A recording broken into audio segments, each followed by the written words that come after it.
Does your Ritalin, Adderall, or Vyvanse feel like it just stopped working? You don't get the kind of focus that you used to? It's called tolerance, and it happened to me a couple of years after I started using Ritalin. I was diagnosed with adult ADD. Now that's ADHD without the hyperactivity. Adult ADD by a rock star psychiatrist in Palm Beach when I was 45 years old. For the first time in my life, I could focus. It was like a miracle. Someone turned the lights on in my brain. And I thought, this is what it's like for other normal people?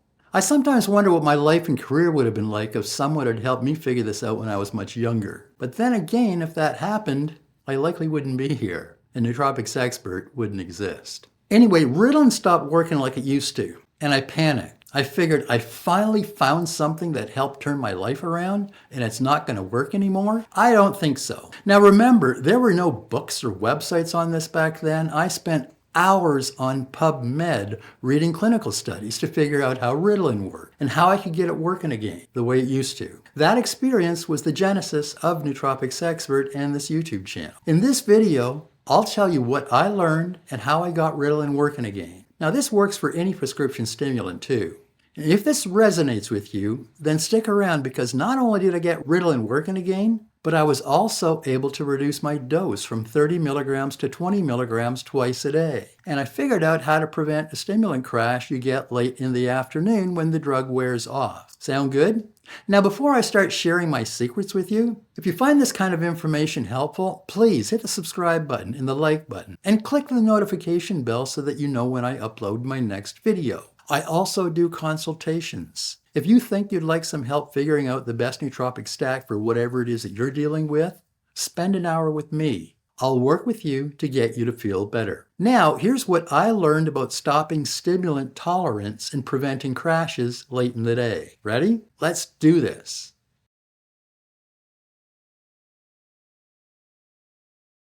Hi, I'm David Toman, author of Nootropics Expert and this YouTube channel. My own experience with adult ADD and hitting that wall with Ritalin tolerance was a big part of the reason how I got the idea to start Nootropics Expert in the first place. True. In this video, we're going to cover exactly how to put a stop to stimulant tolerance. I'll tell you what the exact mechanism behind your ADHD meds stopped working, and the protocol I figured out how to get it working again.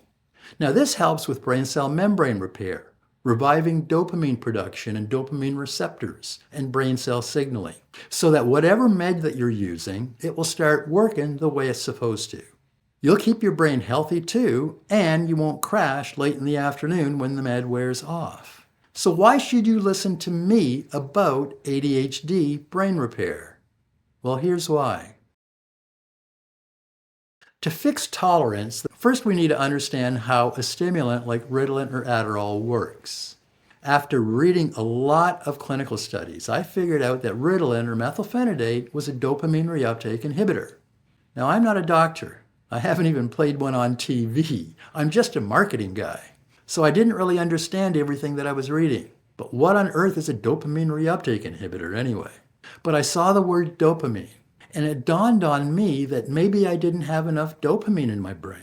Well, how do I fix that? So stay with me because I'm going to talk about boosting dopamine levels near the end of this video.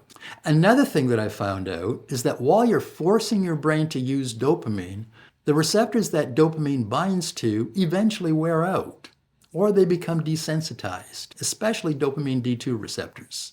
When dopamine can attach to these receptors, it doesn't matter how much dopamine you've got in your brain. It simply doesn't work very well because the receptors it tries to attach to aren't responding.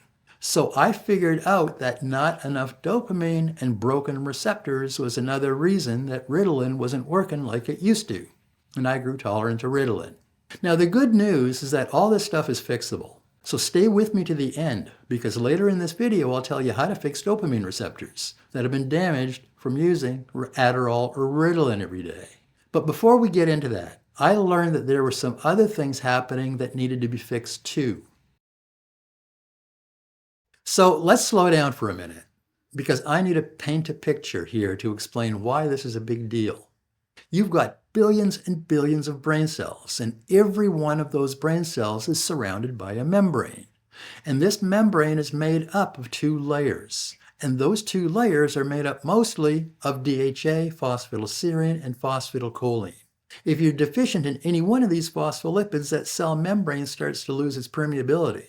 In other words, it gets harder for the good stuff like water and oxygen and nutrients and dopamine to get into the cell, and for the garbage and toxins to get back out of the cell.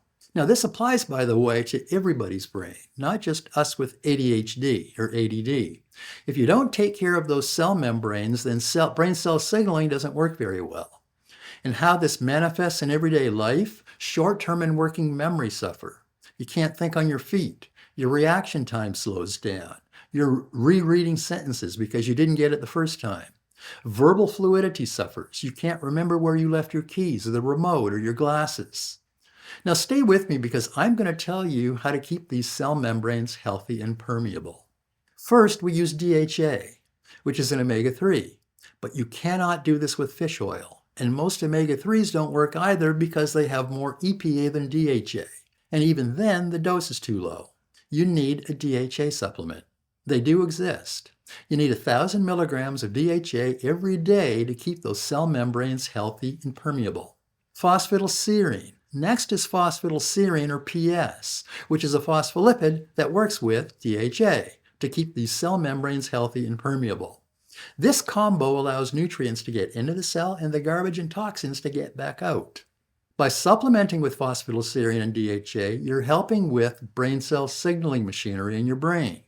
So it's actually capable of sending and receiving messages. Critical when you're dealing with ADHD. And supplementing with vitamin D, the only other way to get vitamin D is by lying in the sun every day.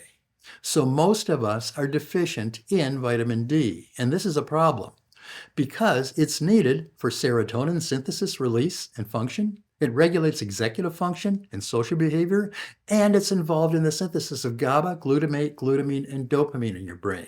Vitamin D supports the use of stimulants like Adderall or Ritalin and managing your ADHD symptoms. So start with 5,000 IU of vitamin D3 with K2, but get your labs done to find out what the right dose is for you. And now that we've supported brain cell membranes, we move on to repair and maintenance. This is a protocol I use and recommend to restore damaged receptors and receptor density. First, let's talk about uridine. You can use uridine monophosphate, which helps produce CDP-Choline, which then helps produce phosphatidylcholine. Now remember earlier we were talking about brain cell membranes and how each membrane was made up of DHA, phosphatidylserine, and phosphatidylcholine? Well, this is where we get the phosphatidylcholine from, by supplementing with uridine monophosphate. Uridine also helps with the growth of new synapses in your brain, which increases signaling between neurons. And this mechanism also helps neurite growth, which are also involved in brain cell signaling. And uridine stimulates the release of dopamine from dopamine receptors, directly helping to manage ADHD symptoms. You will find that supplementing uridine works really well with DHA. It helps boost your mood and relieves depression. It also helps with verbal fluidity, memory, and focus. All you need is 150 to 250 milligrams of uridine monophosphate twice a day.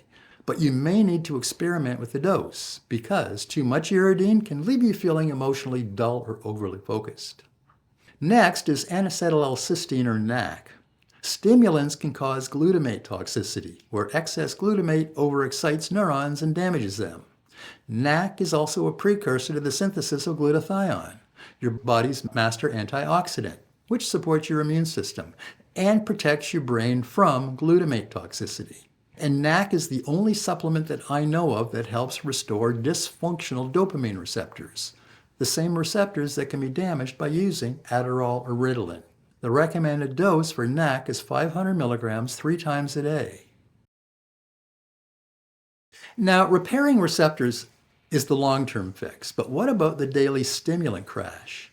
How do we stop this crash from happening at the end of the day? Well, first we use magnesium. Most people are deficient in magnesium, and then ADHD stimulants deplete magnesium even further. And this is bad because magnesium is involved in the production of 300 different enzymes and 600 enzymatic reactions. You need magnesium to make red blood cells, to produce myelin, which is a protective coating around axons, which are used for brain cell signaling. And you need magnesium to produce RNA and DNA. Magnesium is a cofactor in the production of dopamine, acetylcholine, serotonin, and GABA. It's needed for ATP synthesis in mitochondria, which is your main mental energy supply. I recommend a chelated form of magnesium so that it can get into your brain, like magnesium glycinate or biglycinate or taurate or malate, or magnesium L-threonate, which seems to get into your brain the fastest. Recommended dosage for magnesium is 400 milligrams before bed, because this mineral also helps you sleep. And second, and this is my secret for stopping the stimulant crash, and that's L-Tyrosine, which is a precursor to the synthesis of dopamine. When you force your brain to release and use dopamine all day, you need tyrosine to produce that dopamine. I use 500 milligrams of L-Tyrosine 3 times a day. I take the first 500 milligram dose in the morning with my first dose of Ritalin. I take my second 500 milligram dose at noon with my second dose. And I take one more 500 milligram dose at 4 p.m. That 4 p.m. dose is what helps prevent the crash, because it ensures that you have enough dopamine so that when the stimulant wears off, you don't crash. Now, this helps me to maintain focus well into the early evening without being irritable and feeling exhausted. Now, this is my ADHD stack that helps support stimulant use and it helps prevent the crash. L-Tyrosine, 500 milligrams 3 times a day. Uridine monophosphate, 150 to 250 milligrams twice a day. NAC, 500 milligrams 3 times a day. DHA, 1,000 milligrams in the morning. Phosphatidylserine, 300 milligrams in the morning. Vitamin D3 with K2, 5,000 IU in the morning. But get your labs done to figure out the best dose for you. It might be more or less than 5,000 IU. Magnesium, 400 milligrams before bed. Now, before we wrap this up, I want to invite you to join our growing community here on YouTube. Consider investing in a membership as a small monthly gift to yourself. This is a commitment to prioritizing your cognitive health. You'll be joining a group of neurohackers who are dedicated to helping each other optimize their mental performance. I specifically want to mention our Tier 2 membership called Neurohackers 2.0. As a member of this tier, you get a unique benefit. I select a couple of nootropic stacks submitted by members every month to review personally. I look at what you're taking and I will tell you exactly how to improve it by deleting unnecessary supplements or adding what's missing. I then produce a video of these reviews once a month, exclusively for Neurohacker 2.0 members. It is a powerful way to get expert feedback and to refine your stack. Now, managing ADHD is not just about taking Adderall or Ritalin and hoping for the best. It requires a proactive approach. By using NAC to repair dopamine receptors damaged by Adderall, by supporting your cell membranes with DHA and phosphatidylserine, and using Uridine and the L-Tyrosine Protocol that I described, you support stimulant use, brain repair, and maintenance, you prevent tolerance, and you don't crash at the end of the day. In the next video, I'll show you how you can manage ADHD naturally and without prescription stimulants. Now, if you found this video useful, please subscribe to this channel and hit the share button so that others can learn about how to manage their ADHD symptoms, prevent tolerance, and the crash. If you want to see links to the studies I talked about or the specific dosages for this protocol, go to my website, nootropicsexpert.com, or simply click on the link in the notes section below this video. Now, if you could use some personal help with choosing the right nootropics, consider booking a personal consultation with me, or join our YouTube membership and get help from others in our community. And if you choose the Neurohacker 2.0 membership, there's a good chance that I'll personally review your stack and make a video with my suggestions on how you can improve it. So join now before you do anything else. I'm David Toman, author of Nootropics Expert, and thanks for watching.